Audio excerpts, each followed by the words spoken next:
ये वीडियो हम बीमारी से मुक्त होने के बारे में कर रहे हैं। तो इसकी शुरुआत ऐसी है कि ये जो संकल्पना है कि बीमारी से मुक्त हो सकते हैं, यही इतनी अलग है कि लोगों को लगता है ये सब हो नहीं पाता है। ऐसी बात नहीं है।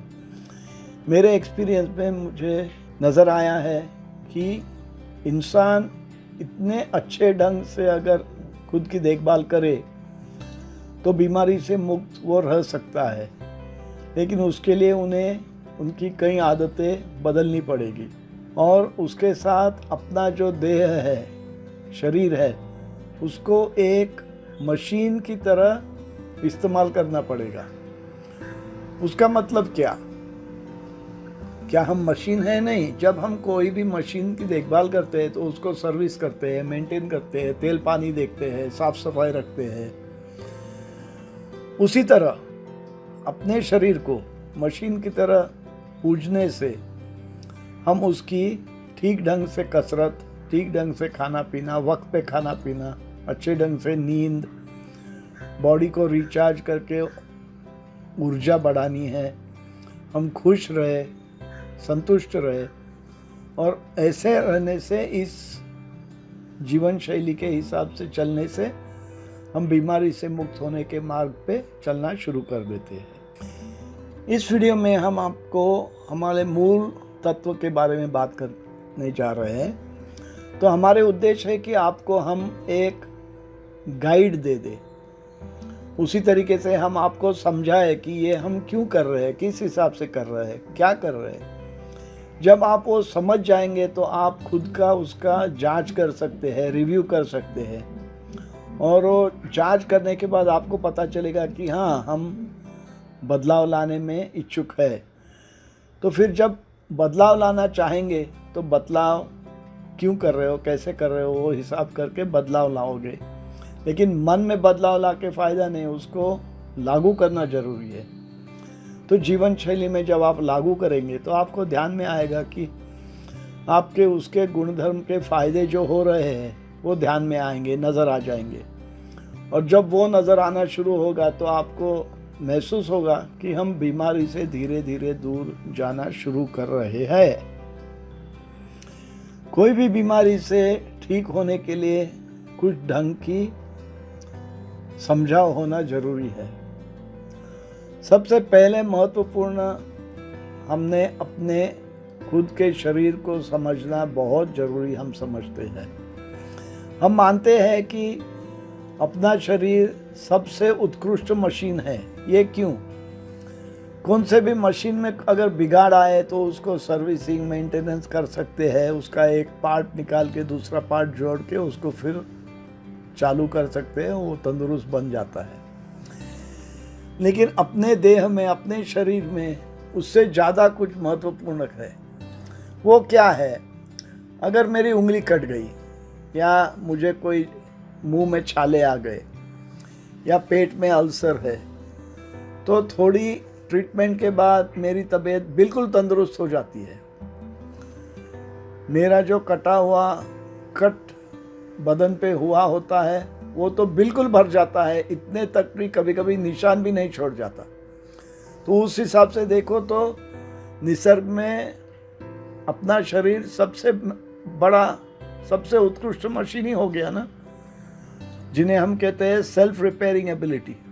अगर ये है तो हमको अपना मेंटेनेंस चार्ट जो है अपने शरीर का, उस पर हमें जांच करना चाहिए। उसी की तरह वो जांच करने के बाद उसको हम लागू करना चाहिए। और जैसे ही लागू करें, बदलाव आ जाए तो उसके जो नतीजे आते हैं उस पर ध्यान देना चाहिए। ये सब जब हम करने शुरू कर देते हैं तो ध्यान में आता है कि हमारी प्रतिकार शक्ति बढ़ना शुरू हो जाती है। और जब हमारी प्रतिकार शक्ति काफ़ी बढ़ती है तो हम कॉन्फिडेंट है कि तुम्हारी तबीयत भी मजबूत हो जाएगी, क्योंकि हमारे हिसाब से प्रतिकार शक्ति और मजबूत तबीयत ये जुड़े हुए हैं। आगे चल के हम योजना के बारे में देख रहे हैं कि ये जो हमारी मालिका है उसकी योजना क्या है। तो योजना ऐसी है कि हम इच्छुक है कि हर हफ्ते में एक वीडियो आपको हम देंगे अलग अलग विषय पर। हमारा निश्चय है और इच्छा भी है कि जितने ज़्यादा से ज़्यादा लोगों तक ये फैलाए, वो उसके लिए हम इच्छुक हैं। हम अलग अलग रंग के टॉपिक्स, विषय जो बात करने वाले हैं उसकी प्रणाली आगे है। हर टॉपिक का एक सेशन तो होगा ही। कई बड़े बड़े टॉपिक है जिसमें शायद 2 या 4 सेशन करने पड़े। अगर हमें ये 2-3 महीने के वक्त में नए कोई टॉपिक मिल गए तो उसको भी हम जोड़ लेंगे आपके भले के लिए। अभी हमने गिनती की है कि हमारे पास 18 विषय हैं और उसके शायद 20 या 24 वीडियो बन जाएंगे। हमारी इच्छा है कि हम हर वीडियो 20 मिनट से कम रखें, सो आपकी आसानी के लिए और आपको दिक्कत न हो और आप ठीक ढंग से वो समझ सके। यही हमारी इच्छा है। आगे हम चल के समझना चाहेंगे कि साधारणपना क्या है। तो हम अपनी तबीयत के बारे में काफ़ी कुछ समझते हैं कि हम सब साधारण व्यक्ति हैं, हमारे दिक्कतें कोई नहीं है। लेकिन जब हम असली साधारणता पर गौर करते हैं, नज़र डालते हैं, तो ध्यान में आता है कि जो हम समझते हैं साधारण है और जो असलियत में साधारण होना चाहिए उसमें ज़मीन आसमान का फ़र्क हो सकता है। अगर वैसा फ़र्क हो तो वो फ़र्क जांचने के बाद हमें ध्यान में आता है कि हमें अगर साधारण बनना है तो हमको काफ़ी कुछ बदलाव लाना पड़ेगा। तो उस हिसाब से उस दिशा में हम चल रहे हैं। अभी आगे चल के हम बदलाव के बारे में बात करते हैं। तो अगर बदलाव की बात करें तो पहला हमें ये समझ में आना है कि बदलाव करने के लिए हमें क्या क्या चीज़ें ध्यान में रखनी चाहिए। महत्वपूर्ण है कि हम समझ लें कि क्या बदलाव करना है, फिर दृढ़ निश्चय करें कि हमें ये ठीक ढंग से करना ही है। उसको आचरण में लाने के लिए हमें डिसिप्लिन होना जरूरी है। फिर अगर कोई भी हमें दिक्कत हो तो हम सभी कॉन्सेप्ट्स क्लियर करना जरूरी है।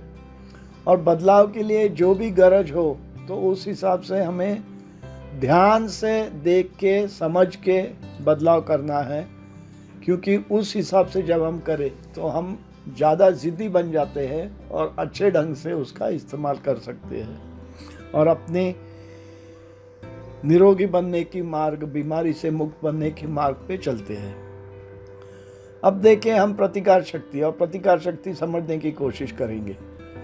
तो प्रतिकार शक्ति समझने के लिए क्या क्या है, प्रतिकार शक्ति क्या होती है।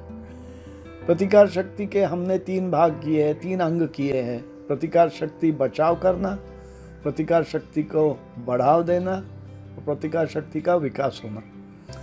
ये तीनों चीज़ें बहुत महत्वपूर्ण है। जब हमारा विकास और बढ़ाव होता है प्रतिकार शक्ति का तो हमें कॉन्फिडेंस है कि उस हिसाब से धीरे धीरे बीमारी दूर हो जाएगी, क्योंकि हमारे हिसाब से जब प्रतिकार शक्ति बढ़ती है तो बीमारी कम होती है। जीवन शैली के बारे में देखेंगे, क्या बदलाव लाने के लिए हम कौन सी चीज़ें पे गौर करें। तो हम देखते हैं कि सांस, खाना, आहार, व्यायाम, नींद और अच्छे तरीके से जी आदतें जी है उस पर, और काम और जीवन का संतुलन, इन पर हम देखेंगे। अब हम सांस के बारे में जब देखेंगे तो समझना यह है कि सांस क्या है, किस ढंग से चलता है अपना शरीर, हम कैसे सांस लेते हैं, हम इससे अलावा बढ़कर कुछ अच्छा कर सकते हैं क्या। इस पर हम थोड़ा सा प्रैक्टिकल लेंगे तो आपको समझ में आएगा कि उसमें फ़र्क क्या है। लोगों को लगता है कि बदलाव लाने के लिए बहुत कठिन होता है। हम आपको बताएंगे कि इतना कठिन नहीं है, लेकिन हो सकता है। किस ढंग से बदलाव लाना है उस पर हम बात करेंगे और आपको बिल्कुल ठीक ढंग से क्लियर गाइडलाइंस मिलेगा कि बदलाव लाने के लिए सांस के अलग अलग टेक्निक से आपको कैसा बीमारी से मुक्त होने की दिशा में उस मार्ग पर चलने के लिए कैसा आसान हो जाएगा। अब चल के बात करते हैं खाने के बारे में। हम कैसे खाते हैं, हमने कैसे खाना जरूरी है, किस ढंग से खाना जरूरी है। खाने के बारे में क्या क्या चीज़ें हमें पता होना ज़रूरी है। और अच्छे ढंग से खाने से क्या फ़र्क पड़ता है अपने आरोग्य पर।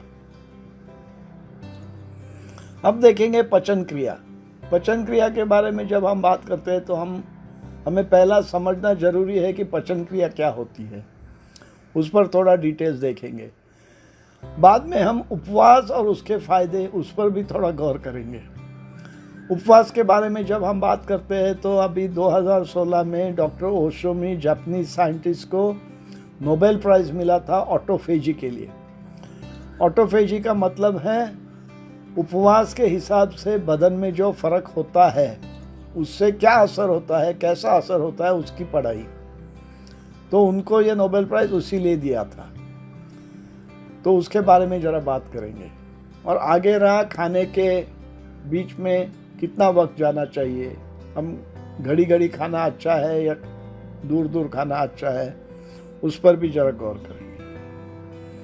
अभी हम अपनी अन्न नलिका के बारे में बात करेंगे और वहाँ पे समझ लेंगे कि अन्न नलिका सिस्टम कैसी काम करती है ठीक ढंग से।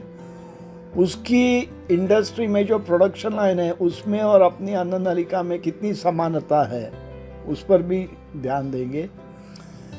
और कोशिश करेंगे समझाने के लिए कि अगर हमने अपनी अन्न नलिका में बिगड़ाव आया, हमने उसकी देखभाल ठीक से नहीं की, तो उससे हमें कितनी दिक्कत हो सकती है, क्या क्या बीमारी हो सकती है, कितने प्रॉब्लम्स हो सकते हैं। आगे चल के आहार की बात कर रहे हैं। तो आहार के बारे में जब हम बात करते हैं तो हम देखेंगे कि कौन से खाद्य पदार्थ खाने के लिए अच्छे हैं, तंदुरुस्ती के लिए कौन से खाने पीने अच्छे हैं, कौन से खाने की चीज़ें हमें बताया है कि हम न खाएं या रेकमेंड नहीं किया है। इस हिसाब में हम डॉक्टर खद्दर वली के काम पे बारे में गौर करेंगे, क्योंकि डॉक्टर खद्दर वली ने बहुत कुछ काम इस क्षेत्र में किया है। उन्हें the millet man of India करके बुलाते हैं। तो उनका ज्ञान का थोड़ा इस्तेमाल करके आपको ज़्यादा कुछ अच्छे आहार के बारे में बताएंगे। अब बात कर रहे हैं व्यायाम की। तो व्यायाम क्या चीज़ होती है, अच्छा व्यायाम क्या होता है, हम सेफ व्यायाम कैसे कर सकते हैं। अलग अलग ढंग के व्यायाम होते हैं तो उसके फायदे, और अलग ढंग के व्यायाम के बारे में जब हम सोचते हैं तो हम योग के बारे में बात करते हैं। योग के बारे में हम जब बात करते हैं तो भगवान शिव और पतंजलि की बात होगी, लेकिन हम योग पर पूरा वीडियो नहीं करेंगे, उसकी झलक थोड़ा सा देंगे कि योग क्या होता है। उसी तरह हम जब सूर्य नमस्कार के बारे में बात करेंगे, जिसमें मैंने एक किताब लिखा है, तो सूर्य नमस्कार किस ढंग का होना चाहिए। हमारा सूर्य नमस्कार सीखने के लिए 8 घंटे लगते हैं और सूर्य नमस्कार में हम 70 प्रकार के कठिनाइयाँ हैं। अब चले नींद के पास, नींद को देखते हैं। नींद के लिए वक्त कौन सा अच्छा है, अच्छी नींद होने से क्या फ़र्क पड़ता है, नींद की व्याख्या क्या है और नींद के फ़ायदे क्या है, इन सब पे ज़्यादा गौर करेंगे। थोड़ा सा इधर प्रॉब्लम है, आजकल इलेक्ट्रिसिटी आने के बाद गए 200 सालों में हमने नींद कम होती जा रही है, तो उस पर ज़रा ध्यान देना पड़ेगा। अब चले भावनाओं की तरह। हम जब भावनाओं की बात करते हैं तो भावनाओं के सिवा ज़िंदगी जुड़ नहीं सकती। ज़िंदगी हो तो भावनाएं हैं, दुख हो, सुख हो, मज़ा लेते हैं, गुस्सा आता है, सब चलते रहता है। लेकिन उसका और आरोग्य का क्या तालमेल है, उसका और स्वास्थ्य का क्या तालमेल है, उस पर हम गौर करेंगे, क्योंकि वो समझना जरूरी है।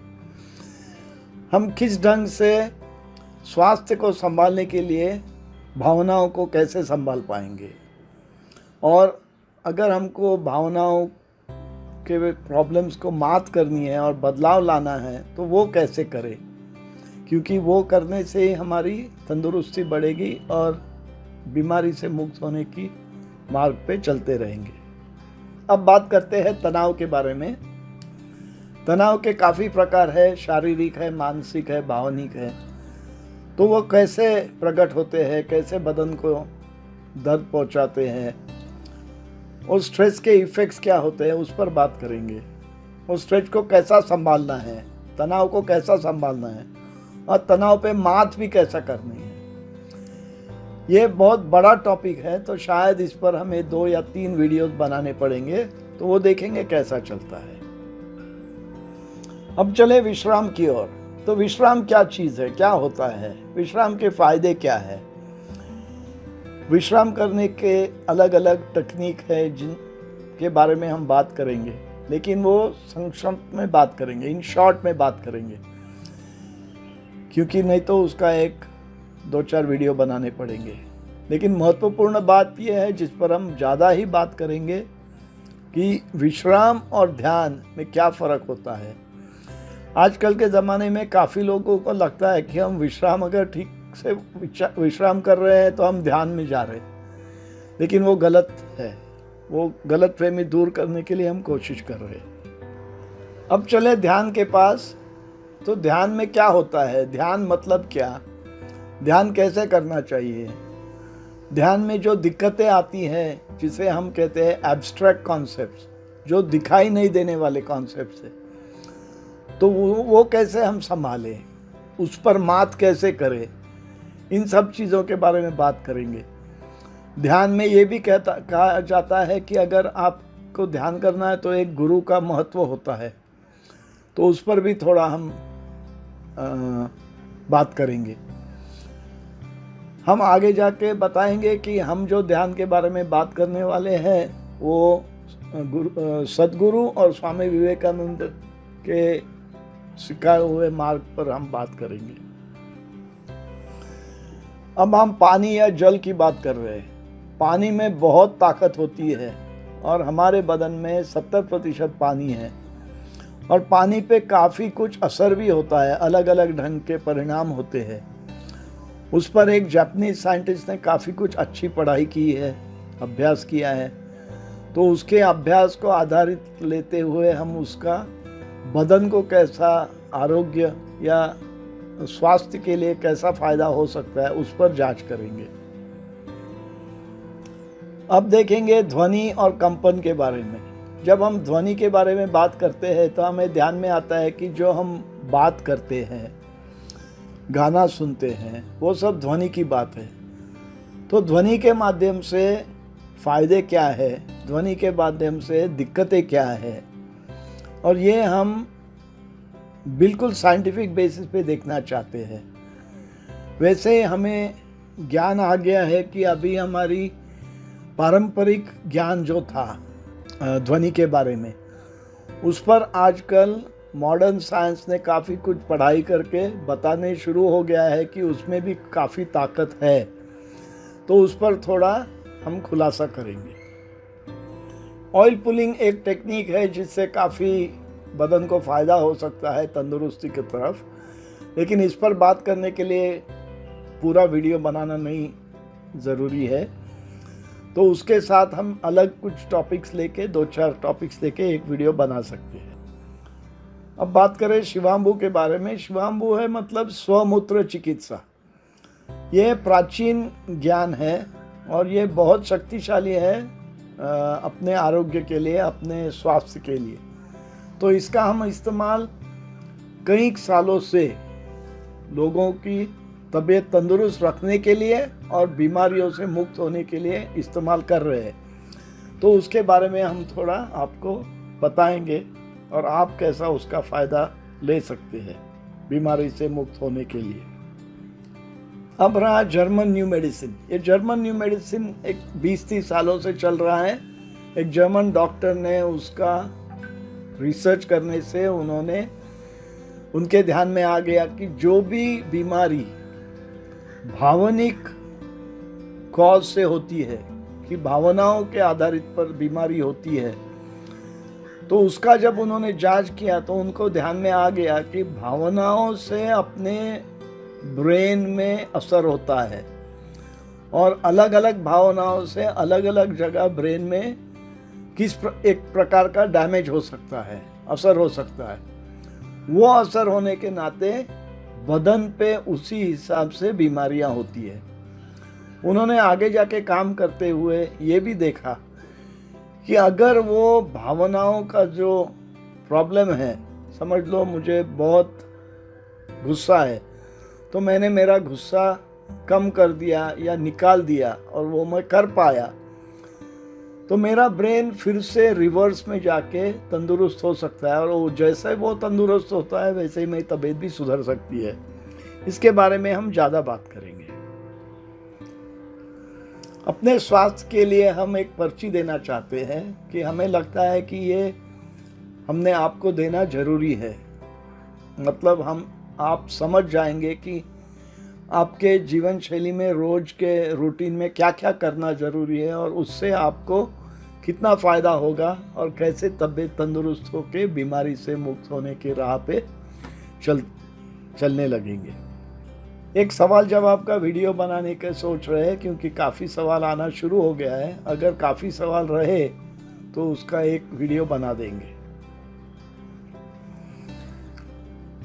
अभी एक हफ्ते में ही लोगों से हमें इशारा दिया है कि उन्हें हम अभी की जो सीरीज़ है बता रहे हैं, वो हम प्रतिकार शक्ति बढ़ाने के बारे में ज़्यादा बात कर रहे हैं, क्योंकि प्रतिकार शक्ति बढ़ाने से कोई भी बीमारी हो, उसका नाम कुछ भी हो, तबीयत तंदुरुस्त हो सकती है और बीमारी से मुक्त होने का राह मिल सकता है। तो इसीलिए हम उस पर ज़्यादा गौर कर रहे हैं।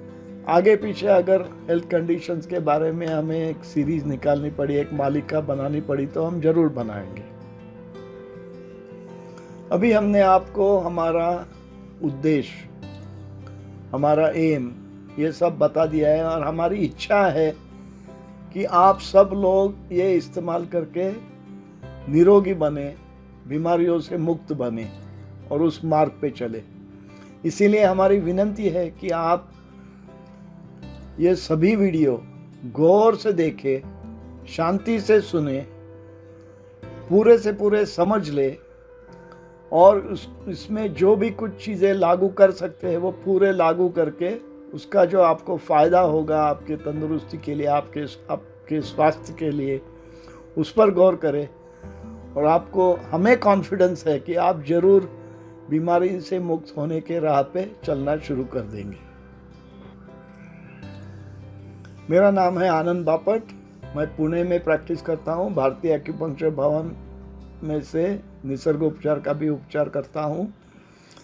साइंटिफिक सूर्य नमस्कार एकेडमी में सूर्य नमस्कार सिखाता हूँ, जिससे हमें 8 घंटे लगते हैं सिखाने के लिए, और 70 प्रकार के लेवल्स ऑफ डिफ़िकल्टी है सूर्य नमस्कार में जो हम सिखाते हैं। साइंटिफिक नेचुरोपैथी के खोज में है, जहाँ हम निसर्ग उपचार को साइंस से जुड़ाना कोशिश कर रहे हैं। मैं शिवाम्बू का एक वर्ल्ड एक्सपर्ट माना जाता हूँ, तो उस हिसाब से हम शिवाम्बू का प्रचार करना चाहते हैं। फ्री इंटरनेट क्लिनिक अभी जारी है। जिन्हें भी कोई दिक्कत हो और जांच करना चाहे तो मेरे ईमेल पे मुझे कांटेक्ट करें। बीमारी से मुक्त की जो अभी हम वीडियो सीरीज मालिका बना रहे हैं, उसी के बारे में हम एक लोगों से बात करते वक्त 4 घंटे का प्रोग्राम भी देते हैं पुणे में, जहां हम लोगों से लेक्चर दे के समझाते हैं। ये अभी मालिका बन जाएगी तो और आसान हो जाएगा। आखिरी में आप सबको नमस्कार और विनती है कि अगले प्रोग्राम में हम फिर मिलेंगे। धन्यवाद।